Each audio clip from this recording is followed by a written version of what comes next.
من 3.5 ماه شد الان اینجا آمدیم ازیل کردیم با ما جای نداده شد فعلا.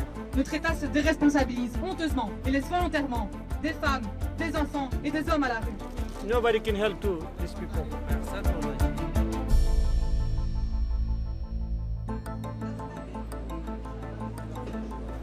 Venus d'Afghanistan, d'Afrique, du Moyen-Orient, ils sont des centaines à frapper chaque jour à la porte de l'Office des réfugiés à Bruxelles pour y demander l'asile en Belgique. Débordé, le centre d'enregistrement de faits d'asile, l'organisme habilité à gérer les demandes, ne parvient plus à faire face. Les organisations humanitaires sonnent l'alarme. Vous voyez, en fait, les gens qui dorment ici, c'est souvent des gens qui ont essayé d'entrer hier, avant-hier et tout, mais qui n'ont pas pu. Ils doivent revenir demain ou après-demain. Entre-temps, ils n'ont pas de droit en Belgique, ils n'ont pas de statut, ils ne sont pas en séjour légal. Même les gens qui ont introduit une demande n'ont pas de centre d'accueil.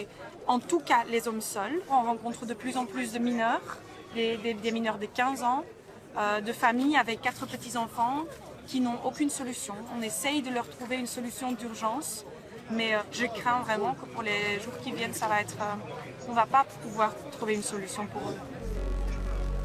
Parmi les centaines de personnes qui dorment dans les rues de la capitale européenne, tous ceux que nous rencontrons ont déjà tenté leur chance plusieurs fois. Ils sont à bout de force. احنا بحالة نفسية هون يعني اشتغلنا مرقنا شيء 4 شهور في بلجيكا ولا يعني ما ادونا لا كامب لا سنتر اول نعيش بهالبرد يعني هذا البرد القارس هذا اللي شايفينه احنا طلعنا على اساس نبني مستقبل اللي شفناه بالبلد في بلدنا شفناه هون. À quelques mètres du centre d'enregistrement des demandes d'asile, l'association Médecins sans frontières a dressé des cliniques mobiles, les mêmes qu'elle utilise dans les zones de guerre. Le seul moyen pour ces hommes d'accéder aux soins. من 3.5 ماه شد الان اینجا آمدیم ازیل کردیم با ما جای نداده شد فعلا. مشکل دکترم داریم، مشکل کارتم داریم، کارت نداده، کار نکردیم، مشکل خیلی یعنی پول هرچی اینطور. Il y a une situation sanitaire qui est assez inquiétante. On observe une épidémie de Gale qui est difficilement contrôlable à Bruxelles puisque les personnes, évidemment, en l'absence d'hébergement, retournent dans leur squat le soir ou en rue. Et on a eu aussi 17 cas de suspicion de diphtérie, dont 3 ont été confirmés par des laboratoires. On observe une dégradation très importante de la santé mentale de ce public, une exposition à la rue prolongée, avec un parcours migratoire déjà assez difficile, jalonné de violence et de privation. Et donc on observe vraiment une dégradation à ce niveau-là assez inquiétante aussi.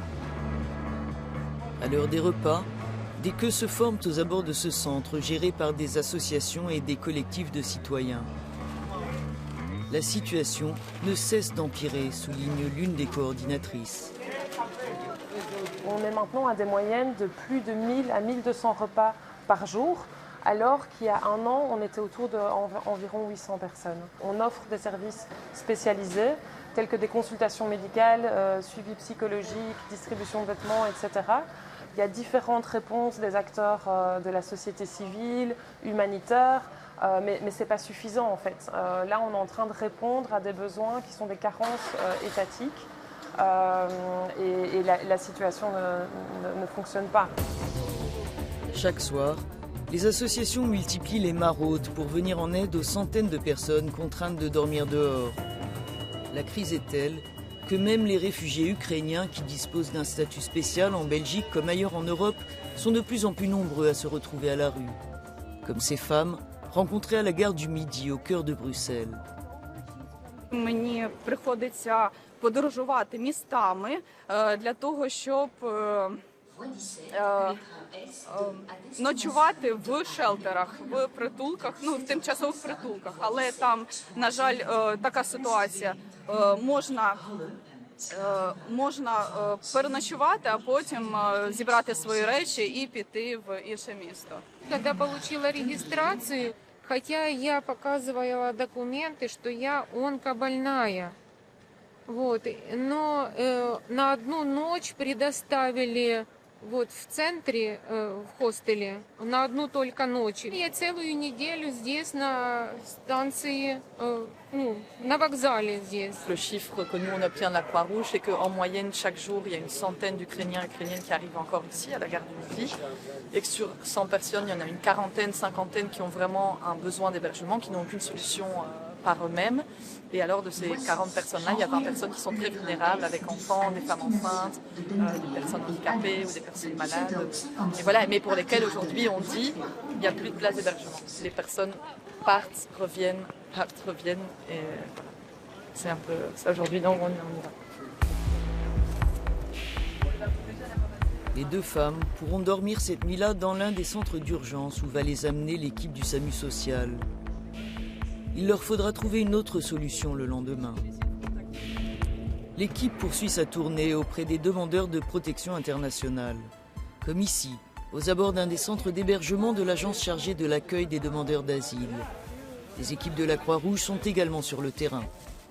On a mis des barreaux en place en plus, vu qu'il y avait ce besoin. Et on voit que les gens ont vraiment besoin de plus d'aide que ce qu'on peut leur apporter nous, parce qu'on n'apporte pas grand-chose, juste un café, un thé, un petit peu à manger. Beaucoup dorment sur des matelas à même le sol, sans aucune protection. Les tentes de fortune sont régulièrement démantelées par la police et les groupes dispersés.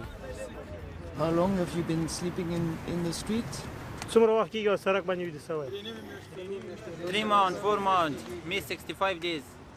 Police is coming, say you can sleeping here. Nobody can help to these people.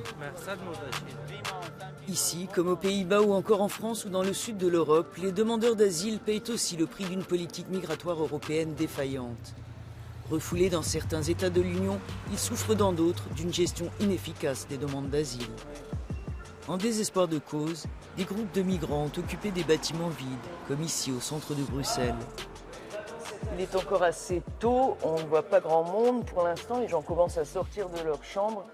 Mais cet immeuble qui est immense, ce squat est passé d'environ 200 personnes à plus de 600 en l'espace de quelques jours. Marie d'Outrepont défend plusieurs des occupants du squat menacés d'expulsion au sein d'un collectif d'avocats qui se mobilise sans relâche pour les demandeurs de protection internationale.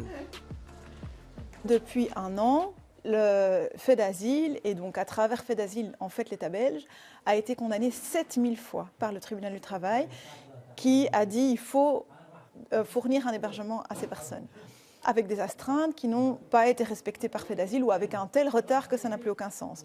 Les avocats et les avocates ont été jusqu'à la Cour européenne des droits de l'homme à Strasbourg, qui vient d'ordonner des mesures provisoires et de confirmer, de dire ben oui, il faut respecter la loi, il faut accueillir ces personnes, ne pas le faire, c'est les soumettre à des traitements inhumains et dégradants. Et même ça, ça ne fait toujours pas bouger l'État belge. Tous ceux que nous rencontrons ici ont été enregistrés comme demandeurs d'asile il y a des semaines, voire des mois. Want to do new people coming inside, we write the name and next the number. Oh, wow. Okay. You have the first interview without having a shelter. And sometimes you have people that are recognized the refugee and still don't have a shelter. We are here, don't have very food, don't have shower, so we are cold. We are human. We are refugees here, not for other things. We just because we have a lot of risk in our life, in our country. Nasrullah était militaire en Afghanistan à la prison de Bagram. Certains membres du nouveau gouvernement taliban étaient sous sa garde avant leur prise de pouvoir. Sa tête est mise à prix. Tout comme celle de Jean de Dieu, pasteur au Burundi et militant des droits de l'homme. Nous les retrouvons plus tard aux côtés d'autres compagnons d'infortune venus participer à la manifestation organisée par leurs avocats, non loin du secrétariat d'État pour l'asile et la migration. Elle vous invite à faire une petite action symbolique, puisque la Cour européenne des droits de l'homme a condamné l'État belge et que ça ne sert toujours à rien. À quoi ça sert encore d'enfiler notre toge d'avocat, de préparer nos dossiers, d'aller plaider, de gagner les procédures et de faire signifier des jugements si l'État marche dessus ensuite et laisse volontairement des femmes, des enfants et des hommes à la rue? Nous demandons donc aujourd'hui à la Belgique de remplir ses obligations légales et internationales. Le secrétariat d'État à l'asile et à la migration ainsi que l'agence chargée de l'accueil des réfugiés ont décliné mes demandes d'interview. Opposant aux critiques le manque de moyens, Le gouvernement belge souligne aussi l'absence de solidarité européenne. Des arguments intenables, disent les manifestants, face à l'urgence. Personne à la rue!